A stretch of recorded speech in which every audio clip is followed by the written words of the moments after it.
Many people spend sleepless nights dreaming of working abroad. Some are willing to do almost anything just to get the chance. Yet, the reality is different, and so is the experience for everyone. Some live their dreams, others silently fight battles far away from home. Welcome to Kiambati Wa Mwangi Conversations, where pain speaks and hope answers. Have you considered subscribing to our channel? Kindly take a moment and hit that subscription button. Your simple gesture will go a long way building this channel and spreading the word of hope in a way you cannot imagine to millions of people across the world. Today we engage a brother, a husband, a son, a Kenyan citizen. How exactly does it truly feel to live and work far away from people that you love?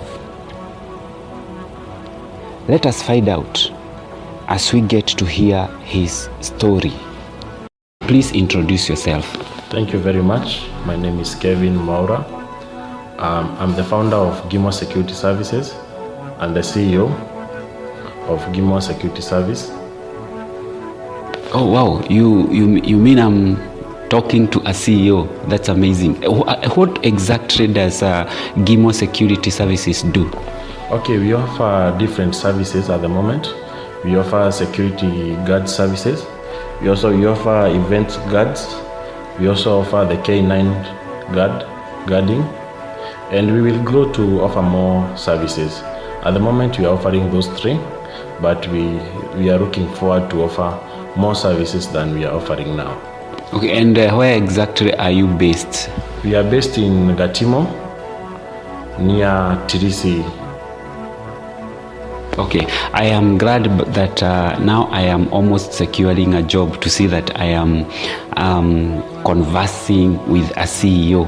Now, Mr. Mwaura, what inspired you to leave home and pursue opportunities abroad? Okay, what inspired me mostly to pursue a job in abroad is to get a good job. Because from our country, for you to get a good job, sometimes it becomes too much hectic. So I decided to go abroad and look for a good job and a paying job. Most important, a paying job. Okay, was Gimo Security Services born before you left the country?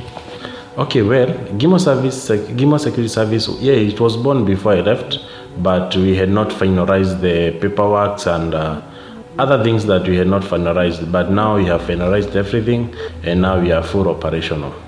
Okay, I am sure we shall soon come to discuss more about Gimo Security Services. But for now, when you first made that decision, what dreams or expectations did you have about life? Okay, what I had about life is to have a better future and a good life with my family, and of course to become successful in life. So was it to you a sacrifice, or was it something you had dreamt about, or was it coincidence? How exactly did you reach out to make a decision that I want to leave my country? Every human has a dream, and for you to accomplish your dream, you have to work on the dreams you want to achieve. So my dream is to become a successful man. So I made a decision to go abroad and look for a job, because I got to have some plans and dreams that I want to achieve before my late ages. Are you telling us that the easiest way to get a job from Kenya is to move abroad rather than to seek that job from within? Not exactly leaving Kenya and going abroad to get a good job is the correct way, but what I say and what I have experienced is, in Kenya we don't have the same job that we have in abroad. Why? Abroad we have paying job, we have opportunities, we have adventures, you learn more skills, you have opportunity to run higher education. But in Kenya, you are limited to some things because you will not find a job whereby you are being paid highly. Our education is somehow poor as compared to other countries. So I think abroad has a lot of exposure because you get a lot of salary, you get a good education, and you learn more about other people's culture away from our country. Do you remember your first days after arriving? Okay, my first day after arriving was very good, and I enjoyed because the place was nice, it was looking good, and whatever I expected of the place was a success. So the place was nice to me. Okay, what really stood out? What stood out for me was, we hear people who go abroad, they get a lot of money, they have a lot of investment. So for me, back in my mind, I thought that now that I'm in abroad, I'll have a lot of money and I'll make more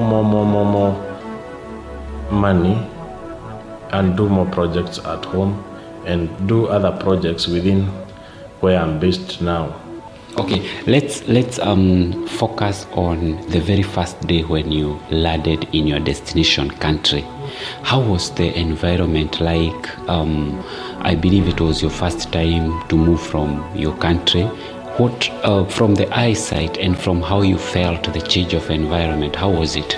Okay, how I felt the change of environment was very challenging because the time I arrived there, it was on summertime, so the temperatures was very, very hot.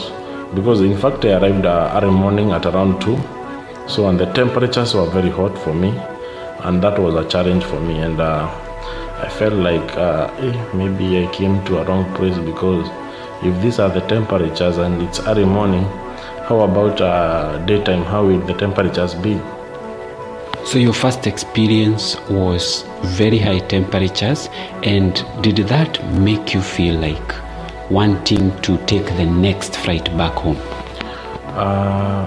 That day I could not have made any decision because I don't know where I was going, because I'm still in the airport. Now after I was corrected by the hostel to the airport, I was taken to the room and I found the room was wanting, the place was not nice for me. So after 2-3 days I decided I better go back home and make my resolution again. And how did that make you feel, that now you want to go back home and set your resolutions again? As I told you earlier, I came for success. So in the first place, I feel like I'm a failure because I have failed in a mission that I had planned, I had worked for a very long time, looking forward for success.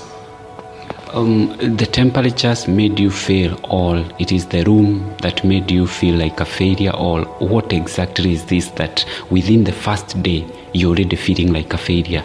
The temperatures were wanting.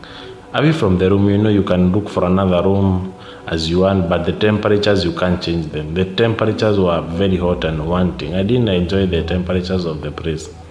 When people hear that they are going to war in Ukraine, or they are going to war in places, they are ready to offer their lives as long as they are going to get something. As people are ready to give out anything to get that job. Why for you had felt that I want to go back home? For me, I believe success is the desire of the things you want to have. And for you talk of war in Ukraine and other places that you have wars, my friend, that's when you are risking your own life. There is no way you can risk your life and expect at the end of the day you'll be successful. What if you die in the battle? Because you are not going to fight with a knife. These are guns, these are drones, these are missiles. They are very dangerous. I think you have seen in movies or you have seen in the television how people fight with these bombs and these drones. It's very dangerous. So I think making such a decision is not a good idea, because you might die in the mission. What will you do if you die in the mission? You will not become successful. Your dreams are cut off immediately, and you'll be buried inside those defense tunnels, or you'll be thrown in the sea, because who will come for you in the battle? Maybe the missile fell on the building. My friend, nobody will be collected from that building. Everything that was there will be scattered all over. Back at home, many people believe that working abroad automatically equals to success. What is your take on that? No, that is not true. Because success, I told you earlier, success is the desire of achieving your dreams. So success is brought up by the way you plan yourself. Because you can work in that abroad, you earn money, but this money is not helping you to grow successfully. The same way, some people will earn the same money from Kenya and they will be successful. So success is the continuous of planning and the desire of your hearts. Okay, now let's have look at it this way. So, because you've been to the abroad, what is the reality in the crowd? Still on the same statement that being abroad equals to success. What is the reality on the crowd? The reality is you should have a plan, a written plan, in order for you to be successful. Because if I get this money, I know I will invest on something. And when I invest on this, I'm sure I will get some good returns. So success is built up of a good plan.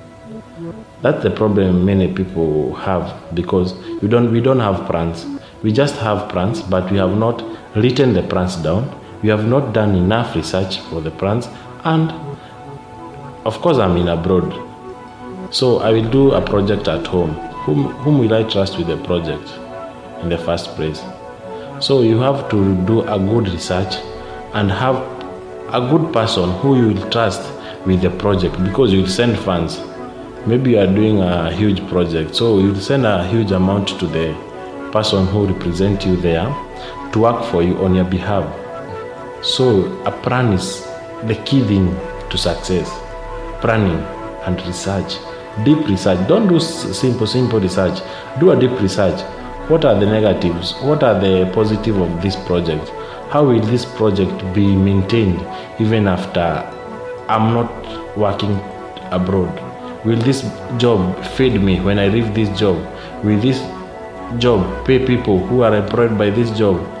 So a research of a project should be done carefully and well. Okay, and while you're working abroad, what has been one of the most difficult challenges that you face? Okay, abroad we have so many challenges, but the main challenge, I think, it's loneliness. Because you are separated from people who you have lived with for a very long time.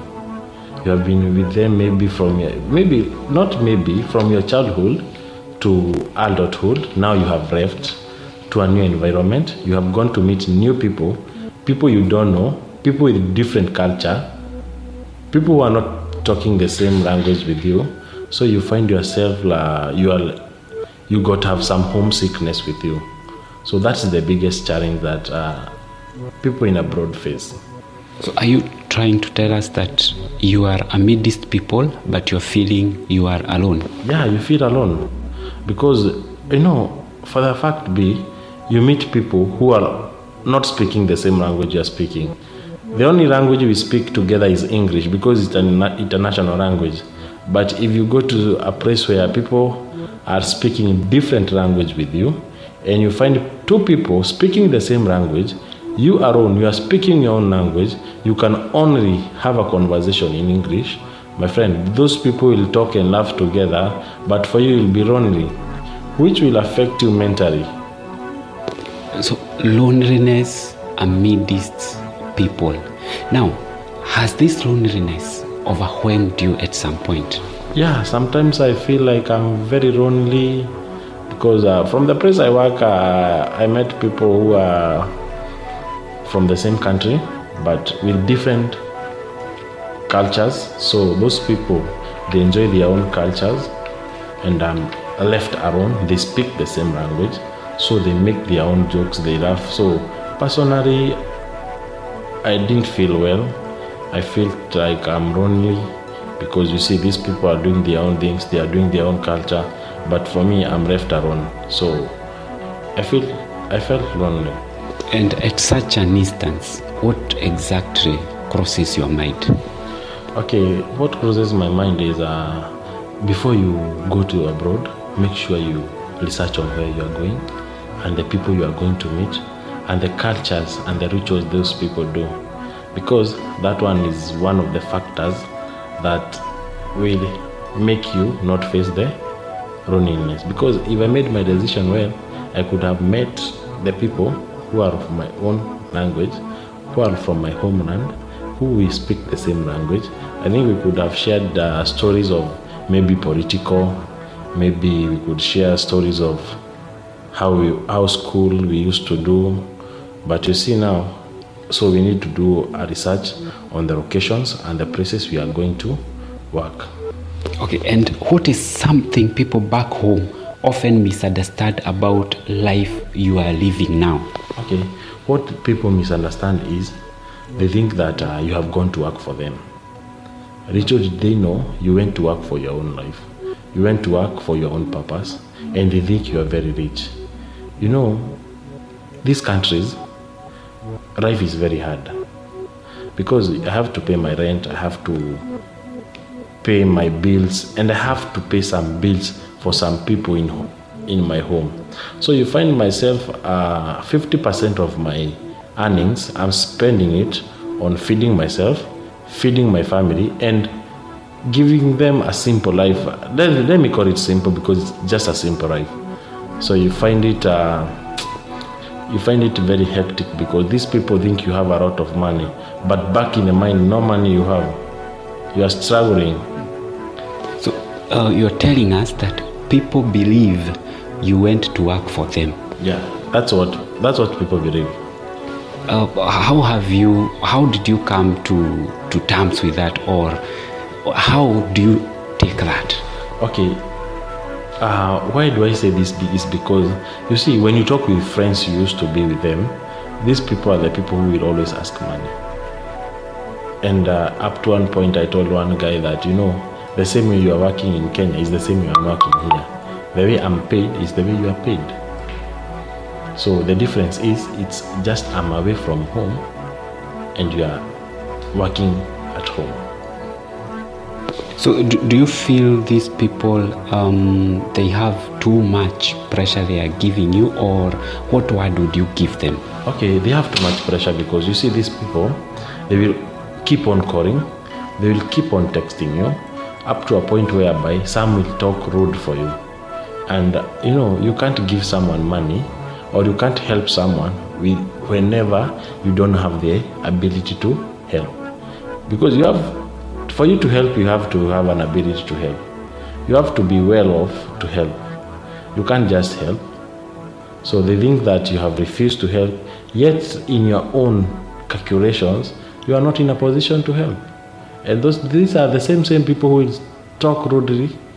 Those are the same people who will backbite you. But you know, it's life. If you think of people, I think you will gonna get some unknown diseases.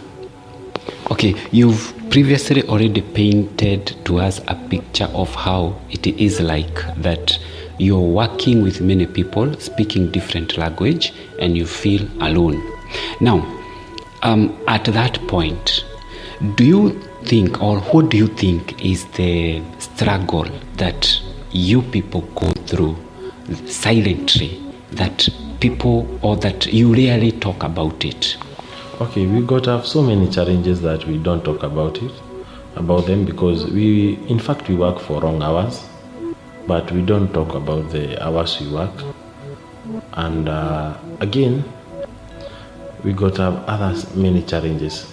Some duties are close up to a point where you don't have time to adventure.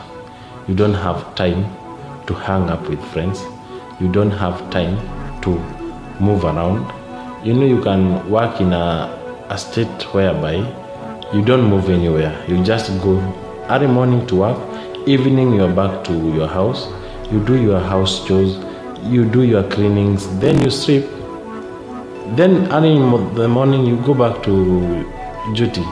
Same like that one, until 2 years are gone, 3 years, 4 years, and you have not even traveled to the next state because long hours are worked on abroad. So Mwaura, can you paint for us a picture of how a day looks like to you or to people in your department? Just one day.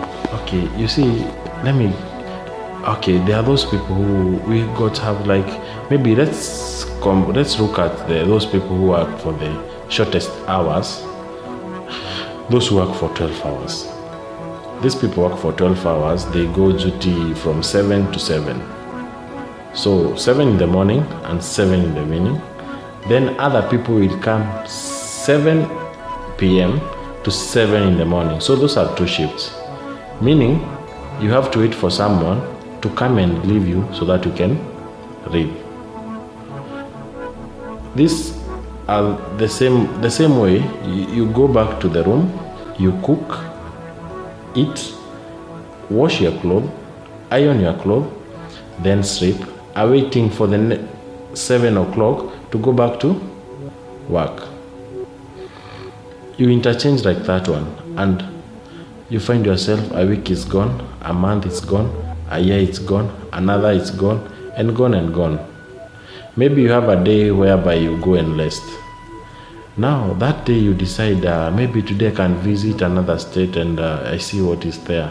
But you see, no, if I go, I'm very tired. Let me take some nap. Then after around maybe 5 o'clock, I'll go and visit the place. You find yourself you are unable. You find yourself you are tired. Because in a country where an economy is 24 hours, it means that people are working day and they are working night. So if you work in an office, you have to attend to people in the morning, and the same guy who is working at night is attending people.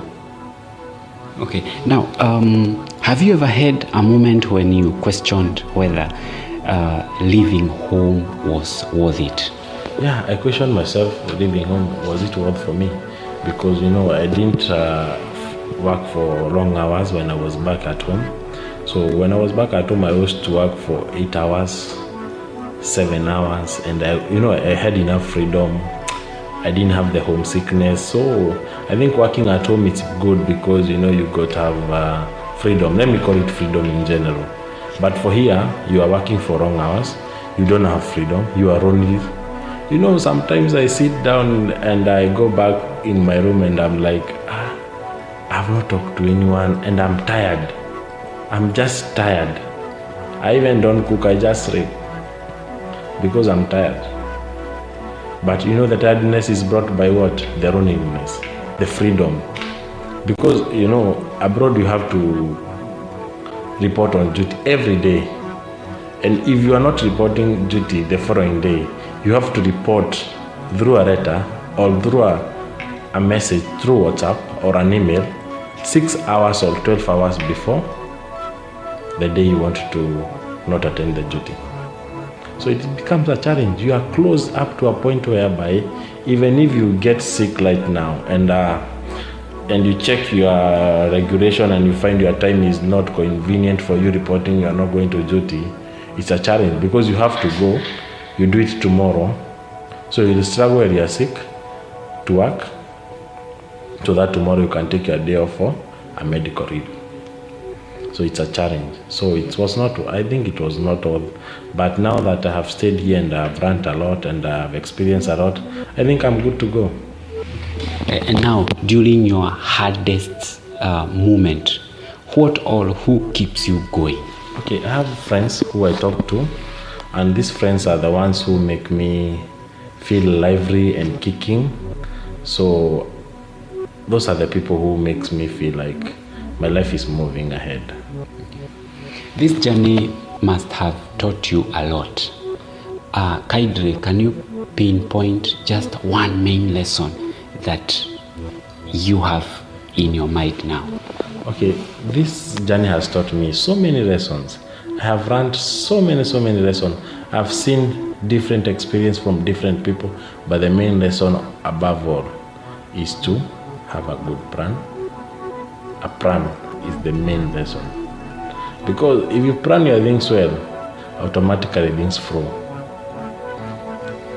Okay, and looking back at your journey so far, what keeps you hopeful about the future that you have? Okay, what keeps me hopeful is that now I got the adaptability of the place, and I think the place is good for me. So I'll keep on moving, I'll keep on working and looking for other better horizons.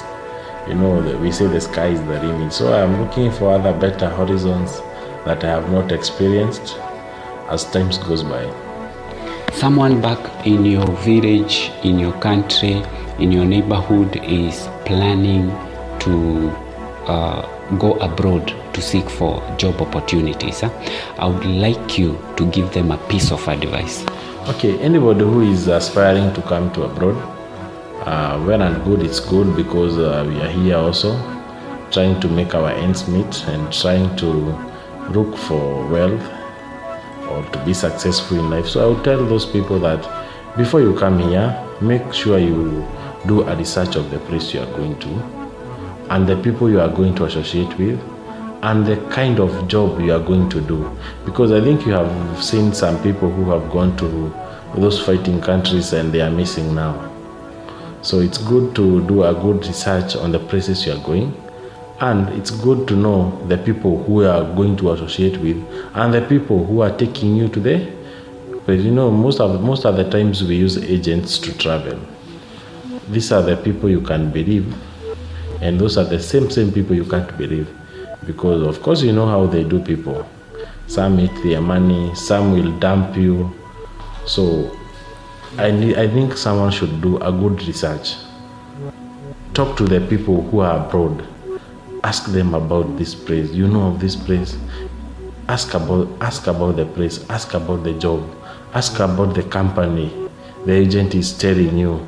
If he's telling you of a company, research on the company. Know which community, which people, who owns the company, because you know, with a good research and you will be comfortable even investing on that, because you know, coming here you have to invest. You don't just come here. You have to pay for medicals, you have to pay for your flights, you have to pay for visas. So it's an investment also. Yeah. And now that you've mentioned the agents, I would like you to send a message to the many agents that are listening to this conversation, because of course you know what they do to Kenyans. Give them a word. Okay, all agents who are doing these jobs to help people go abroad, I would wish to tell them, be real and give a picture of what you are giving as an offer. Because these are same agents who are dumping people. You go somewhere expecting amount of salary, you find yourself even you are the one who you are asking money from home to feed yourself, yet you came for a job. These are the same people you give money and they close the offices. In Nairobi, you find someone was in with an office in Budhuri, then after 2 days he has closed the office because you paid him. So I would ask these people, why don't you be real? Because we are ready to invest to come to abroad. We are ready to invest for our siblings to come abroad, but we don't trust people. If these people are real and genuine, at least we could have an environment whereby you can invest anyhow for anybody so that they can travel abroad, have a future that is bright, and then they pay back your money. You know, for instance, now I can pay for someone to come abroad, but to whom will I pay to? Are these people who are robbing people are these people who are promising empty jobs. So it's a challenge for us. If these people are lean and they portray a good job, I think we could be successful. Kenya could be ranked with a remedy of very high, very, very high, because people will go abroad and they will send money home. So meaning the remedy will grow. And when remedy is growing, economy is also growing. But we have agents have to be real for our remedy to grow. Okay, and now as we bring this to a close, if you could send one message to your family back home right now, what would that be? Okay, one is to say big up to my family, because they have been of great help to me. Also my father, who is my role model, I salute him, because this is the man who always wants to see me succeed in life. So I salute him. Thank you very much, Mwaura, for sharing your story with honesty and courage. Conversations like this remind us that behind every journey, there is a human story, a story of struggle, a story of sacrifice and resilience. Wow, this has been Kiambati Wa Mwangi Conversations, where pain speaks and hope answers. Kindly consider to hit on the subscription button so that you don't miss out on any of our real stories. See you next time.